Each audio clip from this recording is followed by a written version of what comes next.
Hello everyone. स्वागत है आपका हमारे यूट्यूब चैनल पर। आज का हमारा पॉइंट रहने वाला है चालकता को प्रभावित करने वाले कारक। इसके रिगार्डिंग बोर्ड एग्जाम में प्रश्न बनने की संभावना बनी रहती है। इसको भी आपको अच्छी तरीके से पढ़कर बोर्ड एग्जाम में जाना है।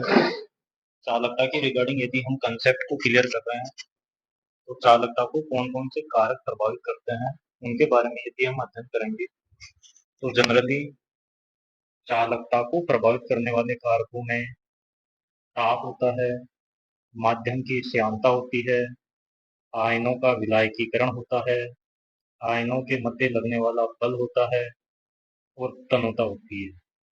मोटे मोटे हम ये कह सकते हैं कि 5 कारक के चालकता को प्रभावित करते हैं। ताप, माध्यम की श्यानता, आयनों का विलायकीकरण, आयनों के मध्य लगने वाला बल, तन्यता। यदि हम ताप की रिगार्डिंग देखते हैं तो ताप हमेशा चालकता के प्रोपोर्शनल रहती है। आप यह कह सकते हो कि यदि हमारे पास कोई विलयन है और उस विलयन में हमने कोई वैद्युत अपघट्य पदार्थ डाल रखा है और वैद्युत अपघट्य पदार्थ डालने के बाद में यदि विलयन का टेम्परेचर बढ़ा रहे हैं तो टेम्परेचर बढ़ाने पर हम यह कह सकते हैं कि जैसे ही हम ताप वृद्धि करेंगे तो ताप वृद्धि करने से वियोजित हुए आयनों की गतिज ऊर्जा में वृद्धि होती है और आयनों की गतिशीलता में वृद्धि होती है। आयनों की गतिज ऊर्जा में और गतिशीलता में वृद्धि होने के कारण उनकी चालकता का मान भी बढ़ जाता है।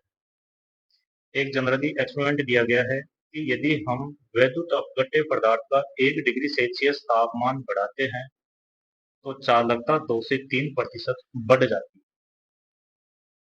दूसरा है आपका पॉइंट माध्यम की श्यानता। माध्यम क्या है यहाँ पर? तो माध्यम है विलायक और विलायक के तौर पर आप ये कह सकते हो जल। और माध्यम की श्यानता की रिगार्डिंग यदि चालकता का संबंध देखा जाता है तो हम ये कहते हैं कि यदि विलायक की श्यानता जितनी कम होती है तो चालकता उसकी उतनी ही बढ़ती है। एक दूसरा के संबंध जस्ट प्रोपोर्शनल टू में न रहकर ये है व्युत्क्रमानुपाती केस में कि श्यानता का यदि हम मान बढ़ाएंगे या श्यानता के मान में वृद्धि होगी तो चालकता घटेगी और श्यानता में यदि कमी होगी तो चालकता में वृद्धि होगी। जनरली श्यानता का शाब्दिक अर्थ क्या होता है? श्यानता का शाब्दिक अर्थ होता है कि द्रव का एक ऐसा गुण जिसके कारण प्रत्येक द्रव अपनी विभिन्न परतों के बीच आपेक्षिक गति का विरोध करता है। यदि द्रव अपनी विभिन्न परतों के बीच आपेक्षिक गति का विरोध करेगा तो उस समय जो स्थिति बनती है उसको श्यानता कहते हैं। श्यानता हमेशा द्रव का गुणधर्म होता है। तो यहाँ पर हम ये कहेंगे कि माध्यम की श्यानता भी चालकता पर या चालकता को प्रभावित करती है। यदि श्यानता का मान कम रहेगा तो चालकता बढ़ेगी। पहला फैक्टर पढ़ा था हमने, ताप बढ़ाएंगे तो चालकता बढ़ेगी। दूसरा फैक्टर श्यानता यदि घटेगी तो चालकता बढ़ेगी। इसी के रिगार्डिंग तीसरा फैक्टर आयनों के विलायकीकरण। विलायकीकरण का शाब्दिक अर्थ क्या है? विलायकीकरण का सीधा सा अर्थ है कि जो भी आयन ब्रेक डाउन हुए थे वो आयन विलायक के कणों के साथ चिपक जाते हैं। तो आयनों का विलायक के कणों के साथ जो चिपकने की या एक लेयर बनने की जो घटना है वही कहलाती है विलायकीकरण। विलायकीकरण की घटना में क्या होगा? आयन की साइज में वृद्धि हो जाएगी और आयन की साइज में यदि वृद्धि होगी तो उस स्थिति में गतिशीलता में कमी होगी। जैसे ही उसके विलायकीकरण की घटना हुई तो हम ये कहेंगे कि आयनों की साइज में वृद्धि होने के कारण गतिशीलता में कमी हो जाती है और यदि आयनों की गतिशीलता में कमी हो रही है तो हम कहेंगे कि ऐसी स्थिति में वैद्युत अपघट्य पदार्थ की चालकता में कमी होगी। तो आप तीसरा कारक याद रखना कि विलायकीकरण की घटना यदि बढ़ रही है तो चालकता के मान में कमी होगी। यदि हमारे को किसी वैद्युत अपघट्य की चालकता को बढ़ाना है तो वहां पर हमारे को विलायकीकरण की घटना रोकनी पड़ेगी। इसी प्रकार चौथा फैक्ट है आयनों के मध्य लगने वाला बल। आयन कौन से? तो जनरली हम जानते हैं कि जो वैद्युत अपघट्य होते हैं वो वैद्युत अपघट्य जनरली आयंस में ब्रेक डाउन हो जाते हैं, जैसे NaCl ब्रेक डाउन होता है Na प्लस में और Cl माइनस। अब यहाँ पर जो धनायन और ऋणायन बन रहा है, उस धनायन और ऋणायनों के मध्य यदि हम कोई बल कार्यरत है तो वो बल भी चालकता को प्रभावित करता है। यदि बल की प्रकृति परबल मिल गई धनायन और ऋणायनों के बीच में, तो प्रबल प्रवृत्ति होने के कारण आयनों की गतिशीलता घटेगी, और यदि आयनों की गतिशीलता घट रही है तो हम कहेंगे ऐसी स्थिति में चालकता के मान में भी कमी देखने को मिलती है। ऐसे पांचवा फैक्ट है तनुता। इसके रिगार्डिंग बोर्ड एग्जाम में प्रश्न पूछे जाने की बहुत ही ज्यादा प्रायिकता रहती है। तनुता के साथ कोलराउंस का नियम भी पढ़ेंगे। एक तनुता के साथ चालकता का क्या संबंध होता है ये भी आपको लर्न करना है। तनुता बढ़ाने पर आप ये समझिए कि यदि किसी वैद्युत अपघट्य पदार्थ है, उस वैद्युत अपघट्य पदार्थ में यदि हमने तनुकृत किया, तनुकृत करने का मतलब है कि आपने उसमें और कुछ विलायक मिला दिया, विलायक की मात्रा बढ़ा दी। तो विलायक की यदि मात्रा बढ़ा रहे हो तो ऐसी स्थिति में चालकता के मान में वृद्धि होगी। चालकता के मान में क्यों वृद्धि होती है तनुता बढ़ाने पर? तो उसका जवाब दोगे आप कि ऐसी स्थिति में आयनों की संख्या में वृद्धि हो जाएगी, और आयनों की संख्या में वृद्धि होने के फलस्वरूप गतिशीलता में भी वृद्धि होगी, और ऐसी स्थिति में वैद्युत अपघट्य की चालकता के मान में भी वृद्धि हो जाएगी। यदि मान लीजिए यहाँ पर आप तनुता को श्यानता से टाइटल करोगे तो आप ये कह सकते हो कि तनुता बढ़ाएंगे तो तनुता बढ़ाने के साथ साथ श्यानता के मान में कमी आती है, और तनुता की स्थिति में श्यानता के मान में कमी आएगी तो ऐसी स्थिति में चालकता बढ़ेगी। ये हमारा पहला पॉइंट क्लियर हुआ जो था चालकता को प्रभावित करने वाले कारक। बोर्ड एग्जाम में इससे संबंधित या तो किसी विशेष तथ्य को टाइटल करके प्रश्न पूछा जा सकता है, या फिर आपसे ये पूछा जा सकता है कि चालकता को प्रभावित करने वाले कारकों के नाम बताइए। तो कारक आप बताओगे ताप प्रभावित करता है, माध्यम की श्यानता प्रभावित करती है, आयनों का विलायकीकरण प्रभावित करता है, आयनों के मध्य लगने वाला आकर्षण बल प्रभावित करता है, और तनुता प्रभावित करता है। दो टाइप से यहाँ से बोर्ड एग्जाम में प्रश्न पूछा जा सकता है, या तो डायरेक्टली आपको कारक की रिगार्डिंग ही बात करेगा, या फिर किसी विशेष कारक को टाइटल करके प्रश्न पूछा जाएगा। जैसे ये प्रश्न इस पैटर्न में पूछ लिया जाए आपसे कि वैद्युत अपघटनीय विलयनों को तनुकरण किस प्रकार से, या वैद्युत अपघट्य विलयनों की चालकता को तनुता कैसे प्रभावित करती है बताइए। और एक नंबर का प्रश्न बन जाए तो आप वहां पर कहोगे कि तनुता बढ़ाने पर आयनों की संख्या में वृद्धि होगी, आयनों की संख्या में वृद्धि होगी तो गतिशीलता में वृद्धि होगी। अच्छा, यहाँ पर आयनों की संख्या में वृद्धि का शाब्दिक अर्थ क्या है? यहाँ पर आयनों की संख्या में वृद्धि का शाब्दिक अर्थ है कि उस स्थिति में यदि तनुकरण करेंगे तो तनुकरण करने पर वियोजन की मात्रा बढ़ जाती है। वियोजन की मात्रा बढ़ेगी तो हम कहेंगे कि धनायन और ऋणायन की संख्या में वृद्धि होगी। दैट मीन्स हम कहेंगे आयनों की संख्या में वृद्धि होगी। इसी प्रकार एक पॉइंट हमारा क्लियर हुआ। दूसरा एक पॉइंट है जिसके रिगार्डिंग भी बोर्ड एग्जाम में प्रश्न बनने की संभावना बनी रहती है, विशिष्ट चालकता जिसको कप्पा कहते हैं, तुल्यांकी चालकता जिसको लैम्डा E2 से टाइटल करते हैं, मोलर चालकता जिसको लैम्डा M से डिफाइन करते हैं। इन पर तनुता का क्या प्रभाव पड़ता है?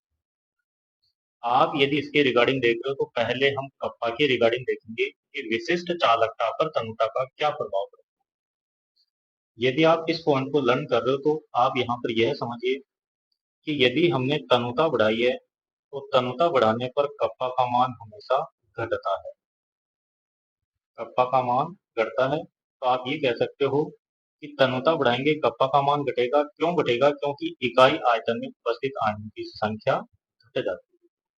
यहाँ पर इकाई आयतन की बात की गई है, जबकि इससे ऊपर जो पहले हमने हल किया था उसमें ओवरऑल पूरे सॉल्यूशन की बात की गई थी जो कंटेनर में डाला गया। यहाँ पर केवल एक विशेष क्राइटेरिया में बात हो रही है, इकाई आयतन की बात हो रही है। अब वो इकाई आयतन पर ml में भी हो सकता है या पर लीटर में भी हो सकता है। तो आप ये कहोगे कि यदि हम तनुता बढ़ाते हैं तो तनुता बढ़ाने पर इकाई आयतन में आयनों की संख्या घट जाती है। ऐसी स्थिति में जो कप्पा का मान है वो कमजोर हो जाता है या कप्पा के मान में कमी देखने को मिलती है। एक हमारा पॉइंट हुआ विशिष्ट चालकता का तनुता पर क्या प्रभाव रहता है। आप इन प्रश्नों को कुछ इस पैटर्न में ही लर्न करके जाना जिससे थोड़ा इजी वे बना रहे, बोर्ड एग्जाम में कंफ्यूजन होने का मामला नहीं रहेगा। संबंध यदि आप याद रख रहे हो तो कि तनुता just is proportional to 1/k या 1/कप्पा। तनुता जस्ट इज प्रोपोर्शनल टू 1/कप्पा। तुल्यांकी चालकता की रिगार्डिंग देखते हैं। अब तुल्यांकी चालकता और मोलर चालकता दोनों की बात करें तो तनुता बढ़ाने पर यह वृद्धि करती है। क्यों वृद्धि करती है? क्योंकि यहाँ पर जो लैम्डा EQ का मान यानी कि तुल्यांकी चालकता का मान और मोलर चालकता का जो मान है वो बेसिकली आयनों की संख्या पर निर्भर करता है। तो तनुता बढ़ाएंगे तो तनुता बढ़ाने पर आयनों की संख्या में वृद्धि होती है और आयनों की संख्या में यदि वृद्धि देखने को मिल रही तो हम कहेंगे गतिशीलता में भी वृद्धि हो रही है। ऐसी स्थिति यदि मिल रही है तो इस स्थिति पर लैम्डा EQ का मान और लैम्डा M का मान में वृद्धि होती है। अब यहाँ पर जो हमने पॉइंट अध्ययन किया है इस अध्ययन के रिगार्डिंग आपको एक ट्यूशन दे रखा है जो टॉपिक रिलेटेड ट्यूशन है कि बोर्ड एग्जाम में कुछ प्रश्न इस प्रकार से आ जाए कि तनुता के साथ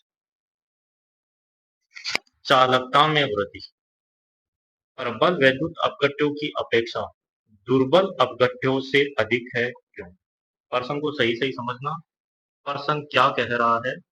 प्रश्न ये बोल रहा है कि आप तनुता में वृद्धि कर रहे हो तो तनुता में वृद्धि करने से चालकता में वृद्धि हो रही है। अब ये जो चालकता में वृद्धि हो रही है वो दो वैद्युत अपघट्यों के बीच में तुलना हो रही है, एक प्रबल वैद्युत अपघट्यों में और एक दुर्बल वैद्युत अपघट्यों में। लेकिन तनुता बढ़ाने पर चालकता में यदि वृद्धि देखने को मिलती है तो प्रबल वैद्युत अपघट्य की अपेक्षा प्रबल वैद्युत अपघट्य की जो चालकता है वो दुर्बल अपघट्य से अधिक है। क्यों? तो इसका जवाब आप दो स्टेप में दोगे।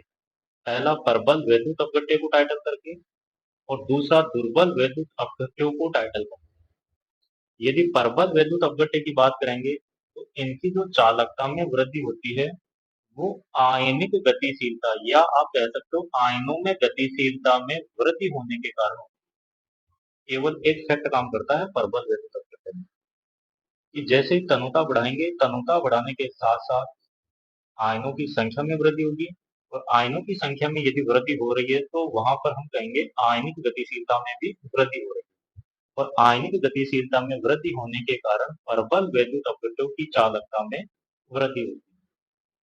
दूसरा हमारा जवाब रहेगा दुर्बल वैद्युत अपघट्यों की रिगार्डिंग। तो यहाँ पर हम ये कहेंगे कि यदि दुर्बल वैद्युत अपघट्य है और दुर्बल वैद्युत अपघट्यों का यदि तनुकरण किया जाता है तो तनुकरण करने पर वहां पर वियोजन की मात्रा में वृद्धि होती है।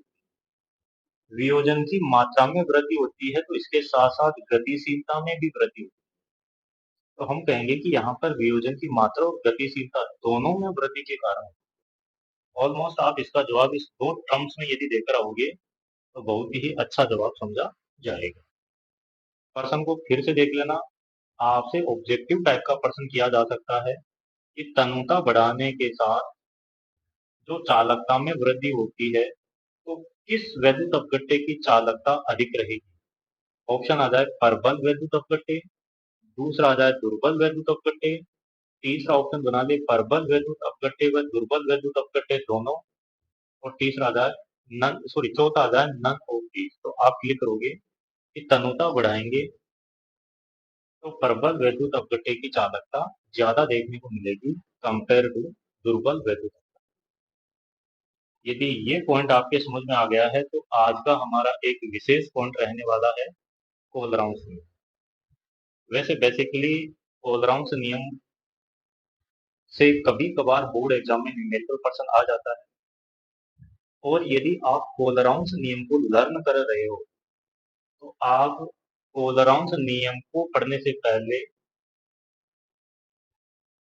इसका जो बेस है उसको समझना जरूरी है कि कोलराउंस ने जो अपना नियम दिया था, एक तो वो नियम लागू होता है अनंत तनुता।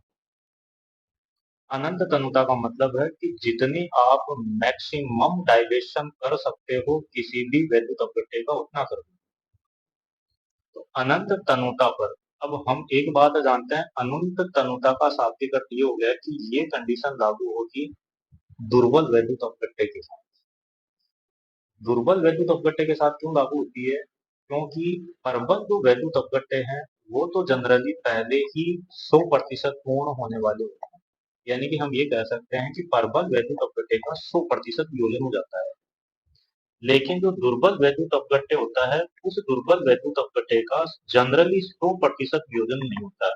यानी कि हम यह बात कहते हैं कि दुर्बल वैद्युत अपघट्य पूर्णतः वियोजित नहीं होता। तो दुर्बल वैद्युत अपघट्य को पूर्णतः वियोजित करने के लिए उसमें तनुता बढ़ाई जाती है। और अनंत तनुता पर हम ये कहेंगे कि जो हमने दुर्बल वैद्युत अपघट्य लिया है वो पूर्णतः ब्रेक डाउन हो गया अपने आप से। तो हम कहेंगे कि अनंत तनुता पर विद्युत अपघट्य पूर्णतः आयनित हो जाता है, या आप कह सकते हो कि पूर्णतः वियोजित हो जाता है, जिसके फलस्वरूप आयनों के बीच लगने वाला आकर्षण बल नगण्य हो जाता है। अच्छा, ये आकर्षण बल नगण्य कैसे होगा? क्योंकि हम यहाँ पर एक बात पहले पढ़ चुके हैं कि तनुता बढ़ेगी तो तनुता बढ़ने के साथ साथ विलयन में टोटल यदि पूरे विलयन की बात करें तो पूरे विलयन में तो हम ये कहेंगे कि आयनों की संख्या में वृद्धि होती है। लेकिन इसी के साथ हम दूसरी बात ये भी कहते हैं कि यदि किसी विशेष क्राइटेरिया की बात करें, जैसे इकाई आयतन, तो इकाई आयतन में उपस्थित आयनों की संख्या में कमी होती है जब हम तनुकरण करते हैं। तो हम ये कह सकते हैं कि जैसे मान लीजिए हमने कोई 1 ml आयतन ले लिया, उस 1 ml आयतन में अनंत तनुता पर हो सकता है पॉजिटिव मिले नेगेटिव न मिले, या फिर नेगेटिव मिले पॉजिटिव नहीं मिले। अर्थात हम ये कह सकते हैं कि धनायन और ऋणायन के बीच में काफी दूरी बढ़ जाती है। धनायन और ऋणायन के बीच में काफी दूरी बढ़ जाएगी तो इस स्थिति में आकर्षण बल नगण्य हो जाएगा, और जैसे ही आकर्षण बल नगण्य हो जाएगा तो उस स्थिति में प्रत्येक आयन जो वैद्युत अपघट्य है उस वैद्युत अपघट्य का प्रत्येक आयन अपने साथी आयन से प्रभावित हुए बिना स्वतंत्र रूप से अभिगमन करता है। यानी कि स्वतंत्र रूप से वो गतिशील रहता है, और स्वतंत्र रूप से गतिशील रहकर चालकता में अपना 100% योगदान देता है।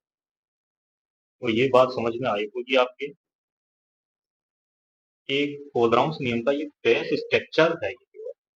मेनली यदि आपसे कोलराउंस नियम की डेफिनेशन पूछी जाती है तो कोलराउंस नियम की आप ये डेफिनेशन बोर्ड एग्जाम में देकर आने कि किसी वैद्युत अपघट्य के विलयन की अनंत तनुता पर। अब यहाँ पर देखिए मैंने परिभाषा में तुल्यांकी चालकता लिखी है, आप यहाँ पर मोलर चालकता को भी टाइटल करके परिभाषा लिख सकते हो कि किसी विद्युत अपघट्य के विलयन की अनंत तनुता पर तुल्यांकी चालकता का मान उसके धनायनों तथा ऋणायनों की अनंत तनुता पर तुल्यांकी चालकताओं के योग के बराबर। तो आप यहाँ पर तुल्यांकी चालकता की जगह मोलर चालकता शब्द को लिखकर भी ये परिभाषा लिख सकते हो। परिभाषा आपकी बिल्कुल सही मानी जाएगी। आप यहाँ पर तुल्यांकी चालकता की रिगार्डिंग कह दो या मोलर चालकता की रिगार्डिंग कह दो, क्योंकि हमने ऊपर पढ़ा था कि तनुता बढ़ाने के साथ साथ लैम्डा एम का मान और लैम्डा इक्यू का मान दोनों में वृद्धि होती है। तो दोनों के मान में यहाँ पर वृद्धि देखने को मिलती है। तो हम कहेंगे कि किसी विद्युत अपघट्य के विलयन की यदि अनंत तनुता पर तुल्यांकी चालकता ऑब्लिक मोलर चालकता का जो मान है वो उनके धनायनों और ऋणायनों की अनंत तनुता पर तुल्यांकी चालकताओं के योग के बराबर होता है। तो आपका समीकरण रहेगा lambda A Q at infinity this is equal to lambda A Q at infinity positive ion के लिए प्लस lambda E Q at infinity negative ion के लिए। आप इसी को मोलर चालकता के अनुसार भी लिख सकते हो। किस प्रकार से लिखोगे? तो आप लिखोगे कि lambda M at infinity this is equal to lambda M at infinity positive ion plus lambda M at infinity negative ion. ध्यान रखना, ये जो दोनों आपने अनंत तनुता पर चालकताएं निकाली है, मोलर चालकता और तुल्यांकी चालकता और मोलर चालकता, इनका हमेशा योग यदि करोगे तो उसमें आपको धनायन और ऋणायन का योग करना है। आपको प्रश्न में धनायन की संख्या न देकर वहां पर आपको धनायन की चालकता और ऋणायन की चालकता दी जाएगी। अच्छा, पैटर्न कैसा भी चेंज हो सकता है। धनायन और ऋणायन में धनायन दे दे और ये दे दे और ऋणायन की चालकता पूछ ले, तब आप भी इस फॉर्मेट को चेंज करना भी आना चाहिए। लेकिन आज तक बोर्ड एग्जाम में ऐसा कोई पर्सन नहीं बना है, सीधा सीधा फैक्चुअल बात करता है। यदि आप यहाँ पर मोलर चालकता की रिगार्डिंग फॉर्मूला बनाओगे तो सेम ऐसा ही फॉर्मूला बन जाएगा। ये रहा। मोलर चालकता में और तुल्यांकी चालकता में यदि कोई रस समीकरण की गुणांक दे रखा है किसी वैद्युत अपघट्य का, तो वहां पर थोड़ा सा आपको ध्यान रखना है। जनरली हमारी एनसीईआरटी में तुल्यांकी चालकता की बजाय मोलर चालकता का पॉइंट दे रखा है। मोलर चालकता के रिगार्डिंग ही बोर्ड एग्जाम में बहुत बार प्रश्न पूछे हुए हैं। तो आप मोलर चालकता के रिगार्डिंग यदि कोलराउंस नियम को देख रहे हो तो बेस्ट है आपके लिए इन दो फॉर्मेट को याद रखना कि एक तो lambda M at infinity this is equal to lambda M at infinity positive ion के लिए और एक बार lambda M at infinity negative ion के लिए, दोनों का आपको योग करना है। रही बात कि यहाँ पर जनरली ये n प्लस और n माइनस भी है, तो में जो n प्लस दे रखा है और n माइनस दे रखा है, ये क्या है यहाँ पर बात समझने वाली है। यदि हमने कोई वैद्युत अपघट्य Al2SO4 होल थ्राइस लिया तो यह अपने आयंस में जब ब्रेक डाउन होगा तो हम कहेंगे कि 2 मोल तो एल्यूमिनियम आयन के प्राप्त होंगे और 3 मोल सल्फेट आयन के प्राप्त होंगे। तो यहाँ पर जो धनायन के मोल प्राप्त हो रहे हैं वो है आपके पास 2 मोल और ऋणायन के जो मोल प्राप्त हो रहे हैं वो है 3 मोल। तो यहाँ पर Na प्लस की जगह 2 लिखा जाएगा और N माइनस की जगह 3 लिखा जाएगा। आप इस बात को पहले से जानते हैं कि N जो टाइटल दिया जाता है वो मोल के रिगार्डिंग दिया जाता है। तो यहाँ पर धनायन के मोल की संख्या और ये ऋणायन मोल की संख्या यहाँ पर आपको लिखना अति आवश्यक है। आगे फिर है आपके पास आयनिक तुल्यांकी चालकता और आयनिक मोलर चालकता में क्या संबंध होता है, यह भी आपको याद रखने की ज़रूरत है। किस प्रकार से आप इसको याद करोगे? आपका मेनली रहेगा तुल्यांकी चालकता का जो मान है वो आयनिक चालकता में यदि हम संयोजकता का भाग दे देंगे तो तुल्यांकी चालकता का मान प्राप्त होगा। तो हम कहेंगे कि तुल्यांकी चालकता बराबर आयनिक चालकता बटा संयोजकता। और संयोजकता किसकी? तो जिस आयन की हम तुल्यांकी चालकता निकाल रहे हैं उस आयन की आपको यहाँ पर संयोजकता लिखनी है। जैसे एक एक्सरसाइज दे रखी है कि आपके पास मैग्नीशियम का कोई आयन है जिसकी अनंत तनुता पर मोलर चालकता का मान 106 segments semi square mole inverse है। यदि आप इसके लिए लैम्डा EQ एट इन्फिनिटी का मान निकाल रहे हो तो यहाँ पर आपको जो इसकी मोलर चालकता दे रखी है अनंत तनुता पर उसमें मैग्नीशियम के आवेश का भाग लगाना है। तो 106 में 2 का भाग लगाएंगे तो टोटल हमारे पास तुल्यांकी चालकता प्राप्त होगी 53 segments semi square mole inverse. ये पॉइंट भी आपको लर्न करना है। बोर्ड एग्जाम में छोटा सा आंकिक प्रश्न आपसे ऑब्जेक्टिव टाइप के प्रश्न में किया जा सकता है। जैसे यही प्रश्न बन जाए फॉर्मेट में कि lambda M at infinity M G two plus का मान 106 दे रखा है, तो बताइए इसकी तुल्यांकी चालकता का मान क्या रहेगा। तो आपका जवाब जाएगा 53 segment semi square mole inverse. अब ऐसा ही एक टॉपिक रिलेटेड क्वेश्चन दे रखा है जिसमें आपको जनरल बेस पर बात करना है कि आपके पास एक तो है वैद्युत अपघट्य CaCl2, एक है आपके पास MgSO4, और दोनों के लिए आप लेमडा एम एट इन्फिनिटी का व्यंजक कैसे तैयार करोगे। तो किसी भी वैद्युत अपघट्य का यदि आप लेमडा एम एट इन्फिनिटी या फिर लेमडा EQ एट इन्फिनिटी का व्यंजक तैयार कर रहे हो, तो ध्यान रखना आपका पहला काम रहेगा उस वैद्युत अपघट्य को आयनों में ब्रेक डाउन करना। तो हम CaCl2 को ब्रेक डाउन करेंगे तो ये टूटेगा Ca2+ आयन में और क्लोराइड के 2 मोल के रूप में। तो हमारा मेन इसका व्यंजक हो जाएगा लेमडा एम एट इन्फिनिटी। किसके रिगार्डिंग लिख रहे हैं, तो CaCl2 के लिए लिख रहे हैं, तो कोष्टक में CaCl2 रख देंगे बराबर lambda M at infinity Ca2+ calcium ion का यानी कि धनायन का, और ये यहाँ पर ऋण आयन का यहाँ पर मोल 2 दे रखा है तो हम यहाँ पर 2 लिखेंगे। यदि आप आंसर शीट में 2 नहीं लिखकर आ रहे हो तो आपका जवाब गलत समझा जाएगा। ऐसे ही एक फॉर्मेट MgSO4 का, तो ब्रेक डाउन करना इसको Mg2+ में और SO4 2- में। Mg2+ और SO4 2- में ब्रेक डाउन कर रहे हैं तो आप उसी समय श्योर हो जाइए कि यहाँ पर आयन के मोल कितने थे है। धनायन का मोल 1 है, ऋणायन का मोल 1 है। 1 को यहाँ पर लिखना आवश्यक नहीं है, हम डायरेक्टली लिख देंगे lambda M at infinity MgSO4 this is equal to lambda Mg2+ at infinity plus lambda M या lambda SO4 2- at infinity. Same आगे एक पॉइंट और लगता है, यदि यह कोलराउंस नियम आपके समझ में आ गया है तो आप आसानी से कोलराउंस नियम के अनुप्रयोग के रिगार्डिंग भी बोर्ड एग्जाम में प्रश्न बनते रहते हैं। सबसे पहले तो कोलराउंस नियम के अनुप्रयोग यदि देखोगे तो सीधा सा एक प्रश्न बन गया 1 नंबर का कि कोलराउंस नियम के अनुप्रयोग बताइए। तो हमारी NCERT में इसके 3 उपयोग बता रखे हैं। एक तो है वियोजन की मात्रा याद करने में, दूसरा है आयनन स्थिरांक की गणना में, और तीसरा है दुर्बल वैद्युत अपघट्यों की अनंत तनुता पर मोलर चालकता ज्ञात करने में।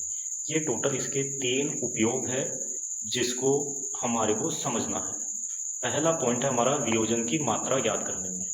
वियोजन की मात्रा याद करने के लिए आपको यह फॉर्मेट लर्न करना है कि alpha this is equal to lambda EQ divided by lambda EQ at infinity. ध्यान रखना यहाँ पर इसी फॉर्मेट को आप मोलरता के रिगार्डिंग भी लिख सकते हो कि lambda M divided by lambda M eight infinity. ध्यान रखना ये जो लेमडा EQ है ये आपकी केवल एक सामान्य तुल्यांकी चालकता है जो हमने पहले निकालना सीखा था, याद है तो आपको कि K गुणा 1000/C। इस फॉर्मेट से आपको लेमडा EQ निकाला जाता है।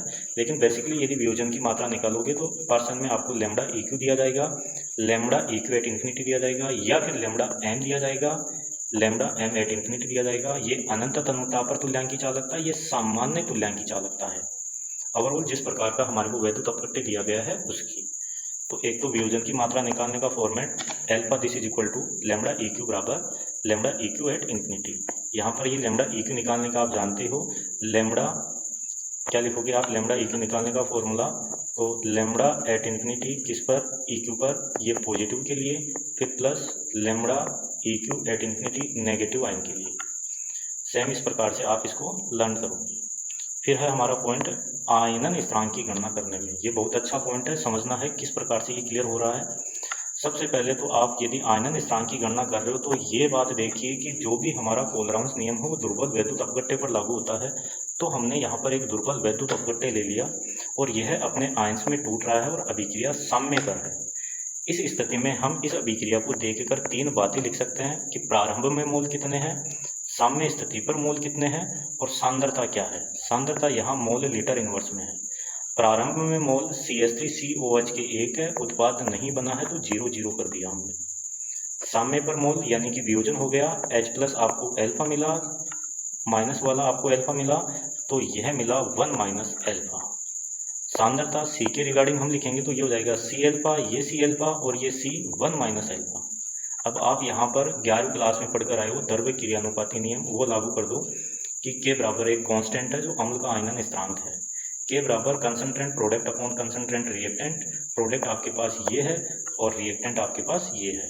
तो प्रोडक्ट की सांद्रता C alpha cross C alpha बटा C क्रॉस 1 माइनस अल्फा, इन दोनों को आप करोगे तो C अल्फा स्क्वायर, ध्यान रखना एक C कैंसिल आउट हुआ है यहाँ पर, तो आपके पास बचा C alpha square divided by 1 minus alpha. केवल बेसिकली यहीं तक आपको फॉर्मेट लर्न करना है।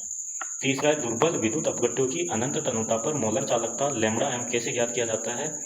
यह पॉइंट आपको समझने वाला है, न्यूमेरिकल पर्सन भी हमारे क्वेश्चन में बनता है। यदि दुर्बल विद्युत अपघट्य की अनंत तनुता पर आप मोलर चालकता यानी कि लैम्डा एम एट इन्फिनिटी ज्ञात कर रहे हो, तो आप यह देखिए कि यहाँ पर आपको सबसे पहले एक तो दिया जाएगा दुर्बल विद्युत अपघट्य की लैम्डा एम एट इन्फिनिटी का मान परिकलन करने के लिए। तो आपको क्या आना चाहिए, यहाँ पर जो ये 3 डाटा बने हैं जो मैंने अक्ष यूनिट, वाई यूनिट और जेड यूनिट में दर्ज किए हैं, ये आपको स्वयं बनाना आना चाहिए। किस प्रकार से बनेगा, तो आप इसको बनाने के लिए यह लागू करोगे कि यदि हमारे को एक दुर्बल वैद्युत अपघट्य दे रखा है और यदि उस दुर्बल वैद्युत अपघट्य की लैम्डा एम एट इन्फिनिटी का मान निकाल रहे हैं, तो जनरली हमने पहले निकालना सीखा था कि यह ब्रेक डाउन करेंगे हम CH3COO माइनस में और H प्लस में। आप यहाँ पर ब्रेक डाउन करोगे, दोनों का यदि आपको वैल्यू दे रखी है तो आप आसानी से उनको जोड़कर लिख दोगे, और यदि दोनों की नहीं दे रखी है और उसी के साथ किसी अन्य घटकों की आपको दे रखी है तो कैसे निकाला जाता है, यह पॉइंट यही बात समझा रहा है। तो आप सबसे पहले जो आपको दुर्बल वैद्युत अपघट्य दे रखा है उस दुर्बल वैद्युत अपघट्य का वियोजन करोगे।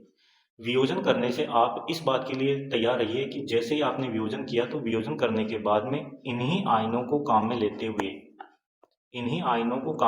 हुए 2 प्रबल वैद्युत अपघट्य बना लोगे। जैसे H से बन गया HCl प्रबल वैद्युत अपघट्य और CH3COO माइनस से बन गया CH3COON एक प्रबल वैद्युत अपघट्य। यदि ये 2 प्रबल वैद्युत अपघट्य का जो निर्धारण है वो हमने किस प्रकार से किया है, तो हम कहेंगे कि यहाँ पर जो हमने HCl का और CH3COONA का जो निर्धारण किया है वो किया है हमने इनको, यानी कि जो वैद्युत अपघट्य दे रखा है उनको ब्रेक डाउन करके। अब रही बात तीसरा जो वैद्युत अपघट्य है वो भी प्रबल वैद्युत अपघट्य है, और उसका निर्धारण कैसे किया जाता है, तो उसका निर्धारण करेंगे कि जो आयन यहाँ पर अतिरिक्त है उन आयनों को आप ले लीजिए। जैसे यहाँ पर Cl है HCl में और CH3COO माइनस में यहाँ पर Na अतिरिक्त है, तो इन दोनों का युग्म बनाकर आप लोगे NaCl। अब NaCl की कोई जेड यूनिट आपको दे रखी है। अब हमारा मेन समीकरण किस प्रकार से बनेगा समझना। किस प्रकार से प्रश्न आएगा एग्जाम में, आपसे डायरेक्टली पूछेगा कि CH3COOH की लैम्डा एम एट इन्फिनिटी कैसे ज्ञात करोगे। तो इसके लिए आपको ये 3 बातों का निर्धारण खुद को आना चाहिए। खुद कैसे निर्धारण करोगे, तो पहले ब्रेक डाउन करोगे, ब्रेक डाउन करके दोनों के प्रबल वैद्युत अपघट्य ले लोगे। प्रबल वैद्युत अपघट्य में जो अतिरिक्त आयन हमने जोड़े हैं उसी आयन का एक प्रबल वैद्युत अपघट्य और ले लेंगे। यानी कि हम ये कह सकते हैं कि एक दुर्बल वैद्युत अपघट्य का यदि लैम्डा एम एट इन्फिनिटी निकाल रहे हैं तो उसके लिए हमारे को 3 प्रबल वैद्युत अपघट्य की आवश्यकता पड़ेगी और जिनका निर्धारण हम स्वयं करेंगे। तो यहाँ पर हमने लिखा कि CH3COH है वो ब्रेक डाउन हुआ कुछ इस केस में, ये हमारी इक्वेशन फर्स्ट हो गई। इसका आप खुद लिख सकते हो अब किसका मान कैसे निकाला जाएगा। HCl है वो ब्रेक डाउन होता है H प्लस और Cl माइनस में, ये इक्वेशन 2 हो गई। CH3COONA ये ब्रेक डाउन हुआ इसमें, ये इक्वेशन 3 हुई। NaCl ब्रेक डाउन हुआ Na प्लस और Cl माइनस में, ये इक्वेशन 4 हुई। आपको यहाँ पर निकालनी है इक्वेशन फर्स्ट, कि ये इक्वेशन फर्स्ट किस प्रकार से निकालोगे। यदि आप इक्वेशन फर्स्ट को निकाल रहे हो तो आप किस प्रकार से निकालोगे, इसके लिए आपको जनरली एक बात का पता होना चाहिए कि इक्वेशन फर्स्ट का मान निकाला जाएगा ओवरऑल इन 3 से। इस 3 में कौन से समीकरण को जोड़े और कौन से समीकरण को घटाए उसका आपको निर्धारण आना चाहिए। तो ध्यान रखना, जो हमने वियोजन किया, वियोजन करने के बाद में जो प्रबल वैद्युत अपघट्य बनाए उनके मान को तो आपको जोड़ना है। जैसे यहाँ पर इक्वेशन 2 और इक्वेशन 3 तो जुड़ जाएगी, और जब इन दोनों के अतिरिक्त से हमने जो तीसरा बनाया है उसके मान को आप घटाओगे, तो इक्वेशन 2 और 3 को यदि जोड़ देंगे और उसमें इक्वेशन 4 घटाएंगे तो हमारे को इक्वेशन नंबर फर्स्ट प्राप्त होगी। किस प्रकार से, तो देखिए इक्वेशन नंबर 2 और 3 को जोड़ा गया है और इक्वेशन 4 को घटाया गया है, तो Cl माइनस से Cl माइनस कैंसिल आउट हो जाएगा। Na+ से Na+ कैंसिल आउट हो जाएगा। आपके पास क्या बचा? हमारे पास केवल और केवल बच रहा है H+ और CH3COO-। जो भी यहाँ पर वैल्यू आएगी वो इक्वेशन फर्स्ट के समतुल्य रहेगी। सेम ऐसा ही एक न्यूमेरिकल पर्सन मैंने लगाया है, आप इसको हल करना घर पर। हमारे पास HCl दे रखा है, CH3COO Na दे रखा है और NaCl। तीन आपके पास प्रबल वैद्युत अपघट्य दे रखे हैं जिनकी चालकता के मान 426.1 है, 91 है, 126.45 है, Simon semi square mole inverse है। तो अनंत तनुता पर आपको एसिटिक एसिड की मोलर चालकता का मान ज्ञात करना है। कैसे ज्ञात करोगे? इसको ज्ञात करने के लिए आप सबसे पहले लिखोगे कि हमारे को CH3COOH की निकालनी है, तो इसको ब्रेक डाउन करोगे आप तो यह टूटेगा CH3COO- प्लस H+। इसके रिगार्डिंग आप लिखोगे कि यह जो वैल्यू हमको मिल रही है इसी वैल्यू के आधार पर कि λm एट इन्फिनिटी